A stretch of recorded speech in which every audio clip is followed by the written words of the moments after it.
अस्सलामु अलैकुम वरहमतुल्लाहि वबरकातुहू। रब्बि इश्रह ली सदरी वयस्सिर ली अमरी वहलुल उक़दतम मिन लिसानी यफ़क़हू क़ौली। आज हम इंशाअल्लाह अज़ीज़ इस बारे में बात करेंगे कि रमज़ानुल मुबारक के आने से पहले ऐसी कौन सी तैयारी और प्लानिंग्स हमें कर लेनी चाहिए कि इस बाबरकत और ख़ूबसूरत महीने का कोई भी लम्हा हम ज़ाया ना करें। माह रमज़ान एक मुसलमान के लिए मौत से पहले तौबा करने का सुनहरी मौका होता है, इसलिए अपने रोज़े की हिफाजत करना बहुत ज़्यादा ज़रूरी है। रमज़ान ना तो सिर्फ़ एक जिस्मानी इबादत का महीना है बल्कि एक रूहानी इबादत का महीना भी है, जहाँ हम अपने जिस्म को बहुत सारी पाबंदियों में रखते हैं, खाने पीने से गुरेज़ करते हैं। इसी तरह रूह के लिए भी कुछ पाबंदियाँ बहुत ज़रूरी हैं, जिनमें सबसे पहले अपनी नज़र की हिफाजत बहुत ज़रूरी है। बतौर ख़वातीन अगर हम घर में हैं और बाहर निकलने से गुरेज़ भी कर रहे हैं, तब भी मोबाइल, लैपटॉप, टेलीविज़न और हर वो मवाद या मटीरियल जो प्रिंटेड फॉर्म में या फिर इलेक्ट्रॉनिक फॉर्म में हमारे सामने है, उससे अपने आप को बचा के रखना बहुत ज़्यादा ज़रूरी है। इसी तरह से मौसीकी या फिर ऐसी ड्रामे या फिर टाइम गुजारने के लिए कुछ ना कुछ इस तरह का देखना जो कि हमारी रूह का नुकसान करे, मुनासिब नहीं है। ये वो चीज़ें हैं जो हमारे रोज़े को बातिल और फासिद कर सकती हैं और रोज़े का सवाब बहुत कम कर सकती हैं। इसी तरह गलत गुफ्तगू, गाली गलोच, लान तान, गीबत, चुगली, झूठ जैसी ज़ुबान की तमाम ख़राबियों से अपने आप को रोकना बहुत ज़्यादा ज़रूरी है। नबी सल्लल्लाहु अलैहि वसल्लम ने फरमाया, जिस शख्स ने झूठ बोलना और झूठ पर अमल करना ना छोड़ा तो अल्लाह ताला को कोई ज़रूरत नहीं है कि ये शख्स अपना खाना पीना छोड़ दे। हज़रत जाबिर रज़ियल्लाहु ताला अन्हु फरमाते हैं, आप रोज़ा रखें तो आपके कान, आँख और आपकी ज़ुबान को झूठ और हराम कामों से इज्तनाब करना चाहिए और आप पड़ोसी को तकलीफ़ पहुँचाना छोड़ दें और आप पर वक़ार और सुकून होना चाहिए। नीज़ आपके रोज़े और अफ्तार के दिन यकसा ना हों।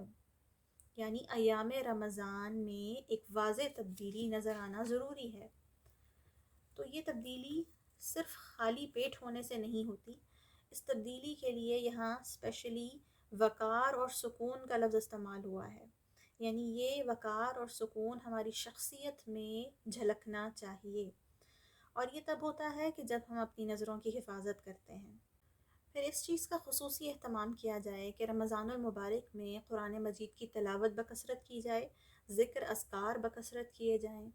इसके लिए आप ये कर सकते हैं कि जो नमाज़ पढ़ने की जगह है उसके करीब कुरान मजीद, अपनी तस्बीह, दुआओं की कुतुब, कार्ड्स सब एक जगह जमा करके रख लिए जाएँ और फिर अपने ऊपर ये लाजिम किया जाए कि तमाम औक़ात की दुआएं आप वक्त की पाबंदी के साथ पढ़ें। रात को सोने के अज़कार, सुबह उठने के अज़कार, सुबह शाम के अज़कार, हिफाजत की दुआएं, खाने पीने की वक्त की दुआएं, सहरी के वक्त जो इस्तिग़फ़ार की बरकत है, इस्तिग़फ़ार की कसरत की जाए, अफ्तार के वक्त की दुआएं, नज़र बद से बचने की दुआएं, फिर जादू से बचने की, रुक़या शरिया, ये तमाम अज़कार आपकी रूटीन का हिस्सा होने चाहिए। फिर इस चीज़ का ख़याल रखा जाए कि थोड़ी नींद पर इक्तफ़ा किया जाए। रमज़ान में कुछ लोगों का ये ख़्याल होता है कि वक्त गुजारने के लिए एक बेहतरीन तरीका है कि सो जाया जाए और उसकी वजह से बहुत सी नमाज़ें और बहुत सी इबादत का जो क्वालिटी टाइम है वो ज़ाया हो जाता है। तो इस चीज़ से अपने आप को रोक के रखना है और रात को सोते हुए सोने के अज़कार और उसके साथ ये दुआ करनी बहुत ज़रूरी है कि अल्लाह ताला हमारी नींद में बरकत दें, यानी थोड़ी नींद ही काफ़ी हो जाए। फिर उसके बाद ये ख़्याल रखना चाहिए कि किसी भी तरह की मामलों में एतदाल से बढ़ जाना बहुत नुकसानदेह है। कुछ ख़वातीन कुकिंग की बहुत शौकीन होती हैं और उनका पूरे का पूरा महीना यही सोचने और प्लान करने में गुज़रता है कि अफ्तारी में कौन सी नई डिशेस बनाई जाएं یا دعوت کرنے کا جو ایک بہت لمبا چوڑا مینیو ہے وہ کس طرح سے تیار کیا جائے. تو ہر چیز ایک اعتدال میں اچھی لگتی ہے اور درست رہتی ہے. بہت مناسب طریقے سے سحر اور افطار کا اہتمام کرنا، اس میں کوئی مذائقہ نہیں ہے، لیکن اس چیز کو اتنا حد سے بڑھا لینا کہ آپ کی عبادت کے لیے وقت نہ بچے، یہ مناسب نہیں ہے. یہ عادت ڈالیں کہ رات کو سونے سے پہلے ہم ہر طرح کی الیکٹرانک ڈیوائس کو بند کر کے رکھ دیں، کیونکہ سائنس بھی اس چیز کا تجربہ کر چکی ہے کہ یہ جو آرٹیفیشل لائٹ ہے یا کسی بھی قسم کی جو لائٹ ہے، یہ ہمارے برین کو ہر وقت ایکٹیو رکھتی ہے اور ہمیں نیند نہیں آتی. اس لیے جیسے ہی یہ لائٹ آف ہوتی ہے اور ہم اپنے برین کو یہ سگنل دیتے ہیں کہ اب سونے کا وقت ہے، تو ہی ہم سو پاتے ہیں. پھر یہ خیال رکھا جائے کہ جب بھی کاموں کا پریشر محسوس کریں تو اپنے آپ کو بریک دے لیں. عبادت بھی اللہ سبحانہ و تعالیٰ نے دل کی خوشی سے کرنے کا حکم دیا ہے. قرآن پاک میں اللہ تعالیٰ فرماتے ہیں کہ قرآن مجید اتنا پڑھو جتنا آسانی سے پڑھ سکو. تو ایسی عبادت جو بوجھ بن جائے اور پھر اس میں کوئی دل کی خوشی اور رضامندی نہ رہے، اس سے گریز کریں.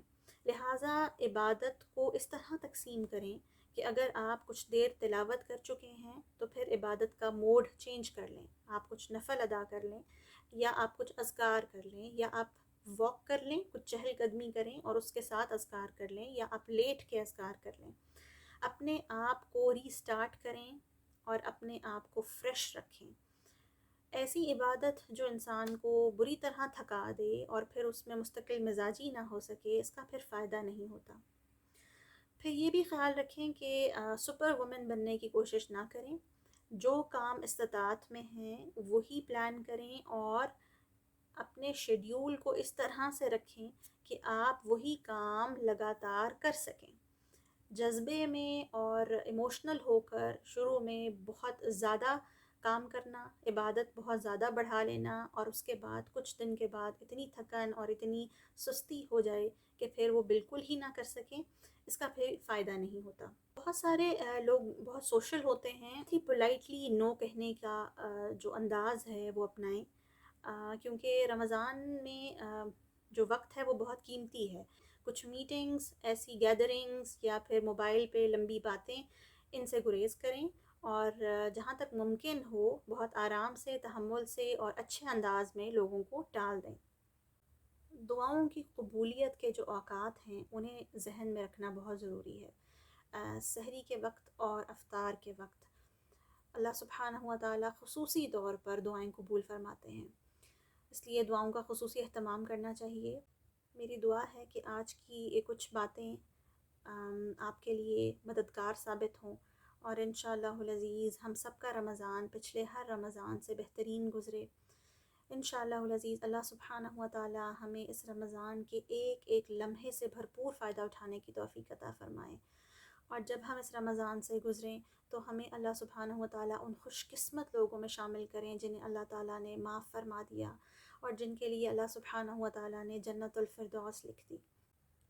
نیکسٹ ویڈیو میں رمضان سے متعلق کچھ مزید معلومات کے ساتھ میں حاضر ہوں گی.